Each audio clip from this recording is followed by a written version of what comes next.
ஒத்தைக்கு ஒத்தை ஏர்போர்ட் மூட்டியானுங்கிட்ட மோதவே முடியாது. ஆனா அப்படி இருந்த ஆளு 5 பேரை ஓட விட்டுக்கிறாரு. டிஜிபி அலுவலகத்துக்கு முன்பதாக சட்டம் ஒழுங்கு எப்படி போய்கொண்டிருக்கிறது சொல்லி தெரியவில்லை. போலீஸ்காரர் அங்க இருக்கிற 2 போலீஸ்காரன் வேடிக்கை பார்க்கறாங்க. மூர்த்தி அவர்கள் ஒரு கட்சியினுடைய மிகப்பெரிய தலைவர், பட்டியலின மக்களுடைய ஒரு அடையாளம். திருமாவளவன் மீது சொம்பு கிடையாது. அவர்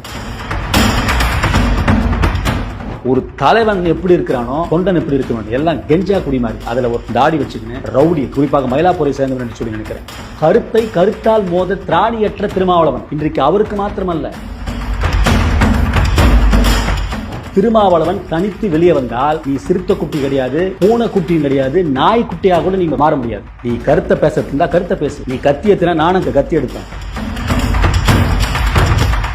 வீட்டுல போன் பண்ணி உன்னை வெட்டுருவேன், உன்னை குத்திடுவேன், என் தலைவரை பத்தி பேசுறியா அப்படின்னு சொல்லி திருமாவளவனுக்கு இன்னொன்னு சொல்றேன், உங்க தொண்டர்களை நீயே கம்பித்துடுன்னு சொல்ற.